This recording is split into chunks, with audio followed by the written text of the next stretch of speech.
नमस्कार बच्चों, आज मैं आप लोगों के लिए हरिहर काका नामक पाठ के 7वां पेज मतलब पेज नंबर 7 लेके आई हूँ। ठीक है। रात में हरिहर काका को भोग लगाने के लिए जो मिष्टान्न और व्यंजन मिले वैसे उन्होंने कभी नहीं खाए थे। घी टपकते मालपुए, रस बुनिया, लड्डू, छेने की तरकारी, दही, खीर। पुजारी जी ने स्वयं अपने हाथों से खाना परोसा था। पास में बैठे महंत जी धर्म चर्चा से मन में शांति पहुंचा रहे थे। एक ही रात में ठाकुरबाड़ी में जो सुख शांति और संतोष पाया वह अपने अब तक के जीवन में उन्होंने कभी नहीं पाया था। इधर तीनों भाई रात भर सो नहीं सके। भावी आशंका उनके मन को मथती रही।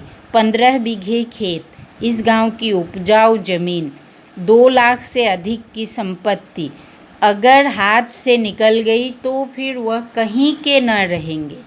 सुबह तड़के ही तीनों भाई पुनः ठाकुरबाड़ी पहुँचे। हरिहर काका के पांव पकड़ रोने लगे। अपनी पत्नियों की गलती के लिए माफ़ी मांगी तथा उन्हें दंड देने की बात कही। साथ ही खून के रिश्ते की माया फैलाई।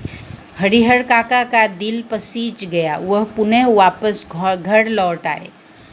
लेकिन यह क्या, इस बार अपने घर पर जो बदलाव उन्होंने लक्ष्य किया उनसे उन्हें सुखद आश्चर्य में डाल दिया। घर के छोटे बड़े सब उन्हें सिर आंखों पर उठाने को तैयार। भाइयों की पत्नियों ने उनके पैर पर माथा रख गलती के लिए क्षमा याचना की। फिर उनकी आवभगत और जो खातिर शुरू हुई वैसी खातिर किसी के यहाँ मेहमान आने पर भी नहीं होती होगी।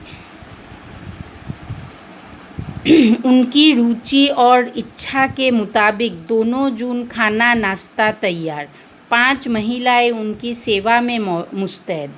3 भाइयों की पत्नियां और 2 उनकी बहुएं। हरिहर काका आराम से दालान में पड़े रहते। जिस किसी चीज़ की इच्छा होती आवाज़ लगाते ही हाजिर।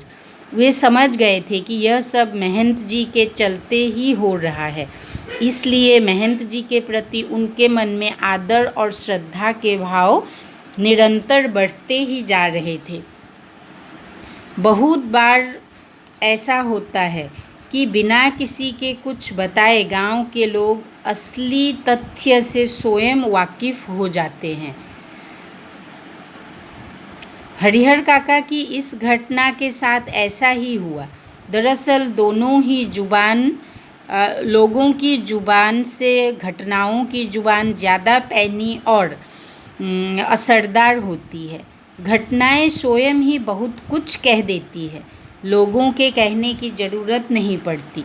न तो गांव के लोगों से महंत जी ने ही कुछ कहा था और न हरिहर काका के भाइयों ने ही। इसके बावजूद गांव के लोग सच्चाई से अवगत हो गए थे। फिर तो गांव की बैठकों में बातों का जो सिलसिला चल निकला उसका कहीं कोई अंत नहीं। हर जगह उन्हीं का प्रसंग शुरू। कुछ लोग कहते कि हरिहर को अपनी ज़मीन ठाकुर जी के नाम लिख देनी चाहिए। कुछ इससे उत्तम और कुछ नहीं। इससे कीर्ति भी अचल बनी रहती है।